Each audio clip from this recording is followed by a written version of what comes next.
Hey y'all, long time no see. Hope you guys are doing well. I'm joining y'all from the bed right now. Had back surgery just recently. So that's basically what this video is about. Why I've been MIA for about a month or so now. So mainly what I'm gonna be talking about in this video is my experience with having a spinal fusion, or it's also called a TLIF, and like kind of what you might need to prepare for, how you may feel. I mean, everybody heals differently and everybody's experience is different, but I just want to give you mine. And of course, you know, after the video, you guys are more than welcome to ask me any questions. You know, if it's anything that I didn't mention in the video or anything that I didn't go into enough detail about. About 2 years ago, around August the 8th of 2020, I ended up being involved in a car accident. I was sitting at a McDonald's drive-thru of all places, just sitting there waiting to order food, and a guy came in at full speed right behind me, and he rear-ended me so hard that it tore up the whole back end of my car, and it also forced me into a big pickup truck that was in front of me. So the only thing that looked somewhat normal was the middle of my car, but the front end and the back end was completely smashed. And he had to be going at least 30 or 40 to hit me that hard. And I ended up having to be transported to the hospital in an ambulance because I was having a lot of back pain, neck pain, knee pain. Everything just hurt right then and there. So they went ahead and they took me in an ambulance to the hospital. And whenever they got me there, they took me right away to get CT scan, and I think I got an X-ray. And at that time, they said that they didn't see anything. So at that time, I was just guessing that the pain just came from the impact and everything. My muscles and everything were just all tight and intense at that point. So went home. Of course, they gave me some muscle relaxer, and all I pretty much did was sleep till the next day. And the next day I woke up feeling way worse. I felt like I had been hit by a train. I was in so much pain. I could hardly walk, could hardly move around. It was really bad. But over time, I seemed to get a little bit better and a little less sore, or a lot less sore. So just went on about my daily life, you know, every day. The one thing that I did notice is that the back pain never went away. Over the 2 years, it just got worse and worse and worse until I want to say around Christmas time of 2021. I started it started getting a whole lot worse. And I was just thinking at that time that it might have been from, you know, at that time I lived in Illinois, so it was cold. So I figured the cold might have been setting in, might have been getting arthritis or something like that. But as time went on, I knew it wasn't that, because it was getting so bad that it started affecting my walking.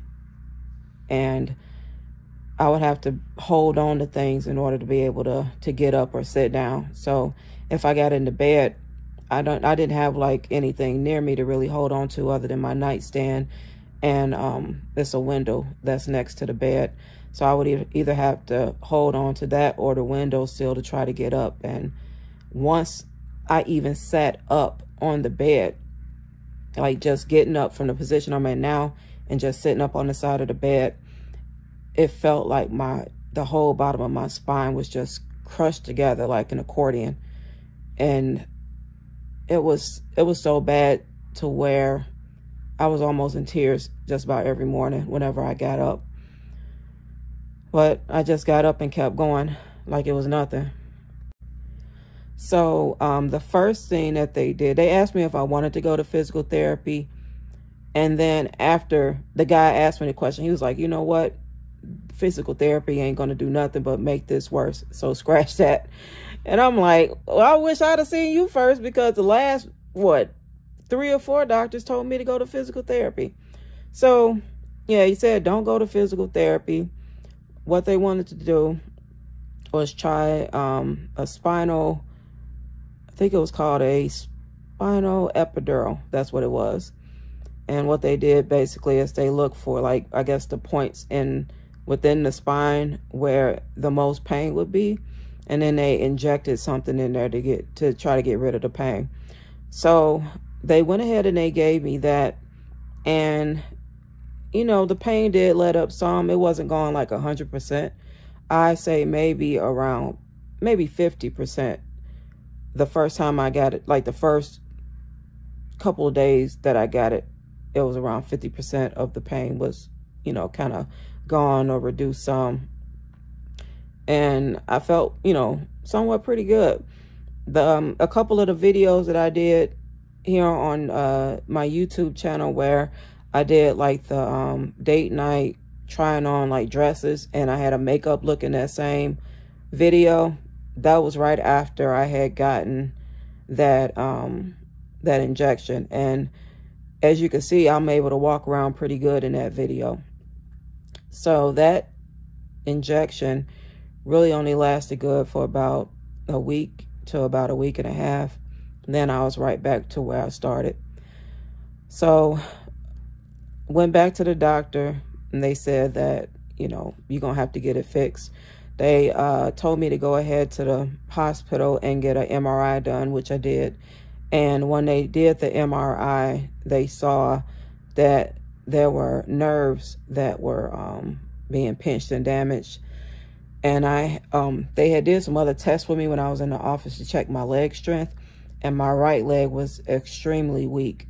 So they wanted to go ahead, since they saw that it was damaging my nerve, they didn't want to waste any more time, and they told me I needed to go ahead and get the surgery. So when they told me I had to go ahead and go ahead and try to get the surgery, of course, excuse me, in my mind, I'm thinking about all of the horror stories I've heard with back surgery where people say that they get it and it don't fix anything. So at that point, it was either to go through the rest of my life with this pain that I've been having, which I can hardly take every single day, or take the risk of having the surgery. So I did my research. I checked out the doctor, of course, checked out, videos and other credible sources to see what the percentage was of it being a good outcome. And from what I saw, there were a lot of people, there was a higher percentage of people having a good outcome than bad. So I contacted the doctor and let him know that I did want to go ahead and have the surgery. So they did go ahead and schedule it for me. And of course, before you get surgery, they have to make sure that you're healthy enough to get the surgery. So I ended up having to go back to the hospital. I had to get a bunch of labs done. I take blood thinner because I've had a history of blood clots in the lung and in the leg. So I take Coumadin for that. And they had to make sure that my blood was at the correct level. It wasn't too thick, wasn't too thin. I had to get an EKG and a bunch of other labs. I can't think of all of them right now, but it was probably about a good 4 or 5 labs that I had to get done before I was good for the surgery. So once everything was all good, they had the green light, they went ahead and they scheduled me. I had to go to the surgery center so that they can check my throat to make sure that with my height and my weight that the tube that they were going to be putting down my throat, I guess for the anesthesia and for me to breathe and stuff like that, was going to be okay. So I had to go there for that. And then also they give you some wipes that you have to use, I guess, to kill the bacteria on your skin. And you have to use, they give you 2 packs. You have to use 1 wipe to clean your entire back and your butt. So you have to use that. I want to say it was the night before the surgery. And then you use another one the day of the surgery after you take a shower, of course. you take one and clean up before you actually go to get the surgery. So the day of the surgery, which was May the 9th of this year, I had to go in and get the spinal fusion done. And whenever you go in, of course, they have you do your registration and all of that stuff. And then, you know, you're going to have somebody there with you to drive you home, because you're going to be under anesthesia, and they don't, you don't know how well your legs are going to be working, or, how well you're going to be feeling after the surgery. So you do have to have someone there to drive you home. So sorry. I don't know what's going on outside, but lucky my dog don't like it. But anyway, so they went ahead and got me all prepped up for the surgery. I had to put on some TED holds. Those are like the white stockings, compression stockings, to prevent you from getting blood clots. And they also gave me a compression device that I had to put on both legs that would fill full of air and deflate off and on to keep the blood circulating. Of course, you got to get naked. You got to take everything off, and then you're gonna, put your gown on, and head, if you got hair, they're gonna, or I guess if you don't have no hair, they still gonna put a hair net on you, or a hair bonnet, and the mask because of COVID. So once I got back there, got all of that on, they went ahead and they gave me something. Oh, and they tell you the night before, do not eat anything after midnight. And this is for any surgery. They're going to tell you don't eat anything after midnight. So I didn't eat anything. But whenever I went in and got all ready, they gave me something in my IV for, I guess, to take care of like any kind of acid or anything that you have on your stomach. And then they gave me 2 pills to take also.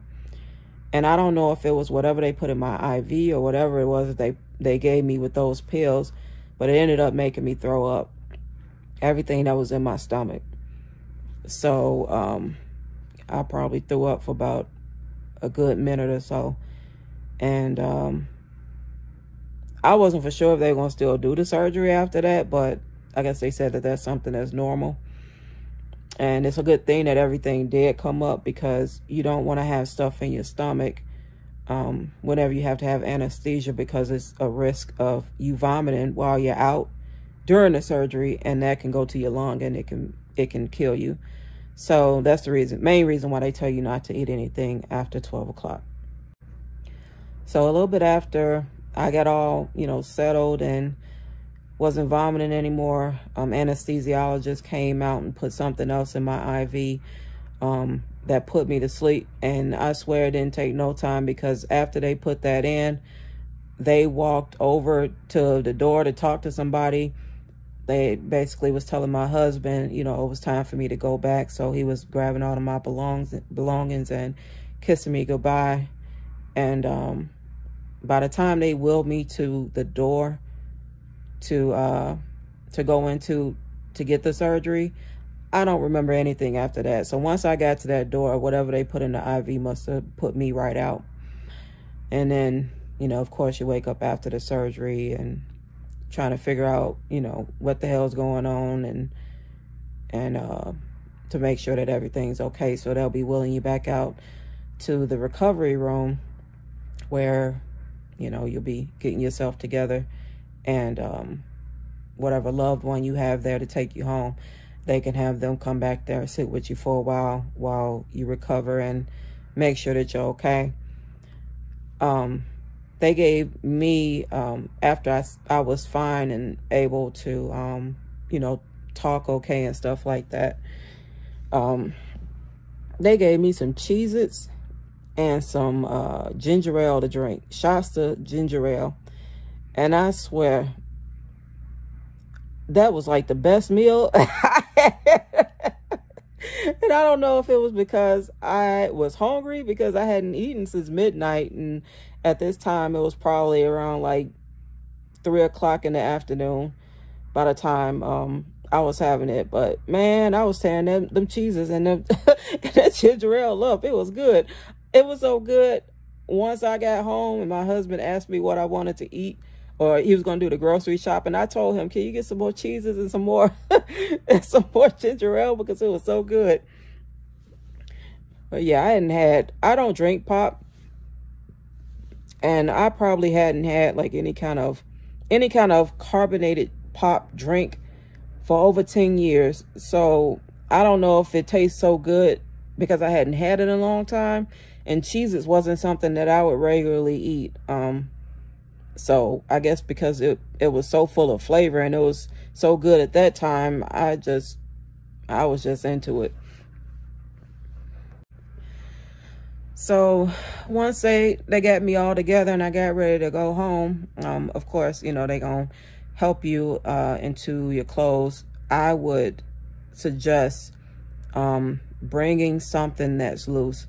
So I wore like some, I wore the loosest pair of underwear that I had, and I wore some, it's like activewear leggings that were really soft, and I wore like a jersey in there. But I thought, like, I was just thinking in my mind, like, I'm not gonna feel like putting my legs in pants and stuff after surgery and having to do all that.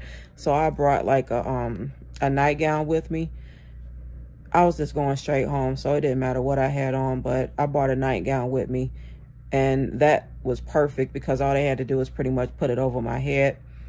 And one thing I hate, like whenever people have to help me put my clothes on, I cannot stand when why do people have to hold your drawers up all high? Like, I'm already a big girl, and then you got to hold my drawers up. So the nurse that was helping me get dressed, the first thing she grabbed out of my bag is my underwear, and she hold them up high and wide. And I'm like, like, just put them down. Help me put them on. You ain't got to hold them up. So yeah, she holding them up like it's the parachute it's like the flag to the world. So she went ahead to help me get in all my clothes and everything. And before you go home, they have to help you put on a back brace because, you know, they want to protect your spine. You just had surgery, and then they want to make sure that you're keeping your back straight. So while you're sitting on the way home, that you know, your front and your back are safe. So wheeled me on out in the wheelchair, helped me get in the car, and then we went ahead and got home. And once I got home, I just pretty much came straight to the bed, and that was a good thing. Another reason why I just brought the nightgown, because I didn't want to have to get home and then change again and put on, you know, clothes to lay in bed. So they went ahead, and I just went ahead and got in bed and rested for the rest of the day. And I swear, somebody told me the recovery time for this surgery was only 3 days. Whoever told me that, they need their ass kicked, because there's a lie, a whole lie. I'm still not all the way recovered from this surgery, and let me see, it'll be 2 months, July the 9th, that I've been had it, and I'm still, you know, not fully recovered. So the first 3 days, I would say the first week, I would say is the worst. The first day is not too bad because, you know, the anesthesia is still there, so you're not in complete pain. Make sure that before you come home from surgery, that you stop by whatever pharmacy that you choose to go to. Stop and get your pain medication if they give you some, because you're not going to want to try to go back out. Whenever that pain started hitting, you want to take that pain med right away so that the full effect of the pain don't come on you, because that was a mistake that I made. I didn't take the pain medicine right away, and I was in so much pain. I was crying. It hurt so bad. The pain, the only thing that I could describe it as is that, you know, it feels like it feels like your bones are just aching. And I had pain for some reason all the way down my left leg. And it was so weird. Before the surgery, you know, I had pain down the right side. After surgery, I had pain down the left side. So the pain that went down the left side, it went down the left back side of my leg, and it went from the butt all the way down to the foot.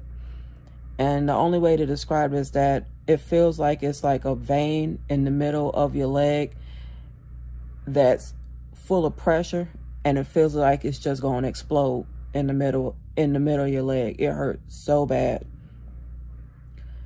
And all you can do is you know, grit your teeth and bear it, you know. So whenever, like, I couldn't get comfortable in bed, like I would have to, you can't lay on your stomach at all with this surgery. So laying on the left side or the right side is going to be the best. Some people say that they can lay on their back, but for some reason I couldn't, because when I lay on my back, I feel like I can feel the screws. I got like 3 sets of screws and stuff in my back, and I feel like that I can feel those screws whenever I lay flat on my back, and it hurts. So, and you can't twist your back either, so you kind of have to lay flat, and then kind of start to turn your whole body over to either the left side or the right side, but you got to turn everything together. Young, beautiful women. If we go out to dinner, he doesn't even act like I'm there. I mean, if a woman walks in, he's all over her. He'll just like stare her down from top to bottom. He had told me his next life, he wanted to be a photographer of naked women. You got it going on. A lot going on. That's why Honda's legendary dependability comes packed with smartphone connectivity, premium audio, and Honda sensing safe at the same time. New Hondas are arriving daily, but you better bust a move, boo. They're going fast. See your Chicagoland and Northwest Indiana Honda dealer today. Honda gets Chicagoland. Symbol is headed back to Monopoly. That's right. After picking up 30% of the fan vote nationwide, the Hasbro toy company announced it will be reintroducing the class. Compra elegible de Sealy o compra Tempur-Pedic, el colchón más recomendado de América, y ahorra $500 en todos los colchones Tempur-Breeze. Además, obtén un regalo instantáneo de $300 y 0% de interés por 60 meses. Solo en Mattress Firm. Famous people are boring. You need celebrity name things where celebs get what? Like Jimmy Kimmel frosting gear. Guillermo's also wearing a condom. Doing the sexy robot. T-Pain trying a new vocal style. Plus more with Mastermind Kevin Hart. Do what I want, this is my show. Back now and set your DVR. Celebrity name things. Season premiere tonight.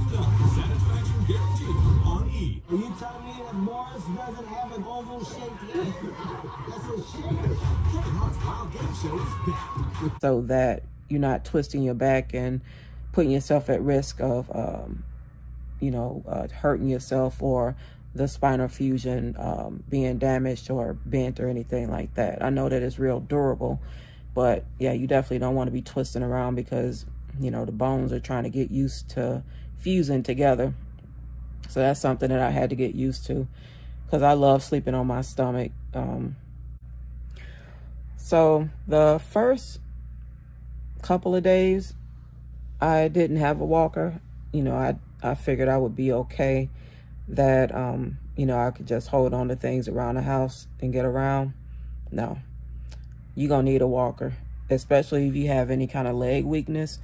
Because what I was basically doing was holding on to the walls, skimming the walls or whatever was around me, to just in case my leg gave out, you know, I would be able to catch something. But if you're holding on to a wall and you're going down, it ain't nothing to grab. It ain't nothing to hold on to.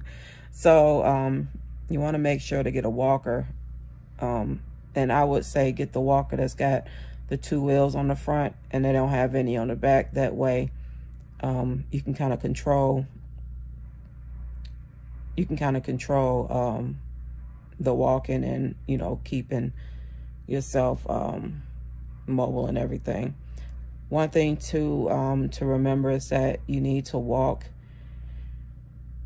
They say walk as much as you can, maybe every other hour, because you don't want to just lay in bed all the time, because you put yourself at risk for blood clots and pneumonia.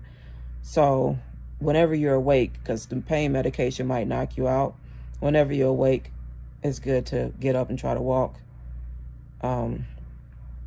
Especially, you know, you're going to be getting up to go pee if you're drinking water and stuff like that. Make sure you stay hydrated. So the first week was the toughest for me. I didn't really start feeling much relief, I would say, till at least a month. At least after a month. And with getting up and walking around, I wasn't even able to drive till about a month, because whenever I would try to like sit, it didn't matter if it was a seat in the car or if it was a seat in the house. Whenever I would sit up, that pain that I was describing in my left leg would be there. So, and my left leg was pretty weak too. So I wasn't really comfortable with driving right away anyway. I started going to physical therapy about a month after the surgery. I did have to go to the doctor's office first, and of course have the staples taken out that was in my back. So once they took the staples out, they went ahead and cleared me to go ahead and go to physical therapy. So with physical therapy, it's going really good. I can show you some exercises here in the video that they have.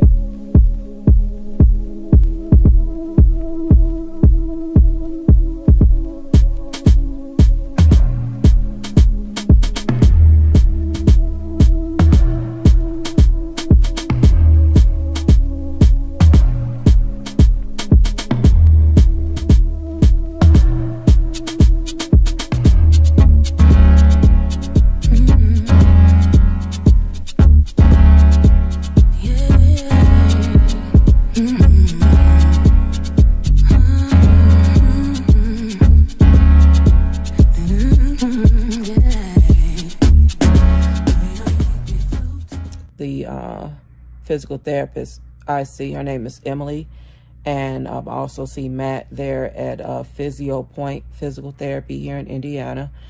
And I've been going to them probably for about a good maybe 2 weeks so far. I'm supposed to go 3 times a week, but there have been times that I have missed physical therapy. But the times that I have gone, they've worked me pretty good. The next day, you're going to be pretty sore from physical therapy. So I'll just let you know that you're going to feel like you've been with a personal trainer at the gym. Exactly how you going to feel. So physical therapy has been pretty good. Some things to remember before surgery. If you trying to get everything together so everything could be smooth. One thing that I would suggest for the ladies anyway is make sure that and this is up to you how you want to do it, but what I decided to do was to do a protective style for my hair, because I knew that I wasn't going to feel like doing anything to my hair while I was trying to recover. So I did my own box braids, and I did that. I usually do wear nails. I decided to take them off and just be natural. I mean, I'm not going nowhere. I'm not doing nothing. So just doing the natural thing. So I took my nails off. The one thing that I did do, which I like for my toenails to be painted. So I decided beforehand to get like an acrylic overlay on my toes. And now since it's been like over a month, they've grown out some. Toenails usually don't grow out as fast as fingernails, but my toenails for some reason grow pretty quick. So now, since it's been a little bit over a month, it is showing that I need like a fill-in, but it's not terrible. I just didn't want to get polished and it be like a chance of it chipping and then my feet, you know, look all janky. And if you don't care about that kind of thing, then hey, just go naked on the toenails too. Another thing that I would say prepare for, of course, is like wearing loose clothes. Now, if you are comfortable with not wearing underwear, I would suggest, you know, if you got pants or whatever, you know, don't wear no underwear to the surgery. Just, or if you do wear underwear, wear the loosest that you possibly have and the softest underwear that you possibly have. Don't wear no sexy underwear, because by the time you put them sexy drawers on, they're going to be rubbing against those staples on your back, and you don't want that. You want to be as comfortable as possible. So I would definitely say either go commando or wear some loose, like granny panties or something like that. Don't wear the ones with the period stains. That's nasty. Wear you some nice loose drawers. That's it. Another thing that you might want to prepare for with this surgery is, of course, you know, if you want to meal prep, that way you don't have to worry about, you know, having your spouse cook or anything like that, and you want a decent meal, you could definitely meal prep before this. That way, you know, whenever you get home, you just go and throw something in the microwave and boom, you know, it's done. Something else I would say to get is with these pain pills, one of the side effects of the pain medication is constipation. And I wish I had known that before I started taking these, because I was already taking a maintenance medication. I'm taking an injection that helps me to, I'm type 2 diabetic, so it helps to reduce my glucose levels, A1C. And it also helps me lose weight. So far, I've been on, I'm gonna talk about that in another video, but I have lost some weight trying to eat a little bit better. Ain't having as many buttermilk biscuits. Buttermilk biscuits. Yeah. When I eat, it's hard for me to stop. Even when I'm full, I can always have more. Every single bite to the last of it. Buttermilk biscuits. I enjoy it. So far, what I'm taking has helped me already lose like 40 pounds in, I want to say 3 or 4 months. Yeah, lost about 40 pounds already. I can tell because my face is gotten smaller and clothes are getting looser. But I'll talk about that in another video. But that medication is, the side effect of that is also constipation. And I didn't know that. And I hadn't boo-booed after surgery for about a good 7 days. And that's bad. You're supposed to be taking, like, you're supposed to be taking a bowel movement every day. And if you're regular, every time you eat, you'll go to the bathroom. And I was pretty regular before this. So you want to probably buy some Metamucil or something that's high in fiber. So Metamucil, Bellway fiber is pretty good. I have some of that here on hand. Or, you know, if you don't want to do either one of those, you can eat prunes. Eat something that's high in fiber. And it'll help you, you know, not be constipated and be able to go to the bathroom pretty good. Some type of stool softener. Now, with me making that mistake, I ended up being constipated. And I know it's TMI, but I'd rather somebody tell me than for me to get in that situation. I wish I'd have saw, you know, something that told me about that I could have prepared for. But no, I was in there on the toilet, like pushing like I'm having a 10-pound baby. And the only thing I'd have delivered was a fucking dookie ball. Yeah, I said it, a dookie ball.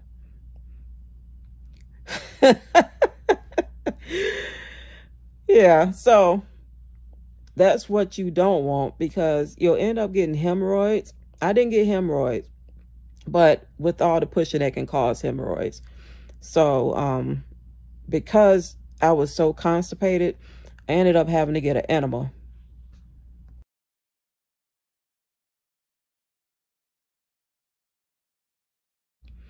And I'm going to tell you right now, with this enema, you don't want to play with this enema, because this enema will make you go to the bathroom in about between 1 to 5 minutes.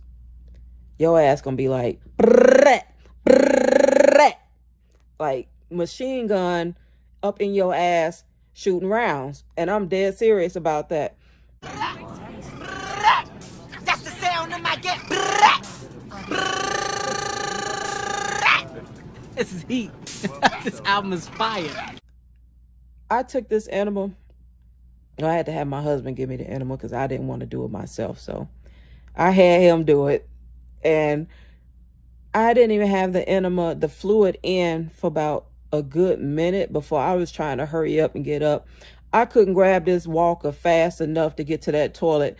And I have 2 bathrooms in my house. And sadly, the bathroom that's closest to my bedroom has a really low toilet. So I had to go to the bathroom further up in the house, like further in the house, to use that one because the toilet sits high. And I couldn't get on that bathroom. I couldn't get on that toilet fast enough. I was gripping my ass. I was trying to hold my ass together. And it was like, that shit was like knocking at the door. Like, let me out. I couldn't even get on that toilet fast enough before everything just started flying out. Like, yeah, but with this surgery, one thing to make sure of, even though they want you to get up and walk, just make sure you take it easy. Try to relax as much as you possibly can.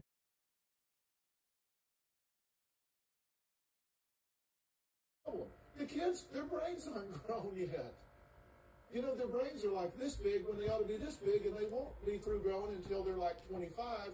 And smoking dope right now does severe damage to those developing brains and will eliminate certain developments because of the ingestion of the toxic material. Do you get that? You are brain damaging your children every single day right now. Activated test deterrent sprinkler. When I was diagnosed, I saved her for things because she's hurting me.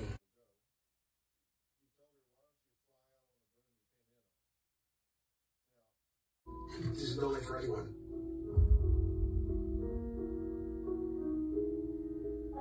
just pray for me.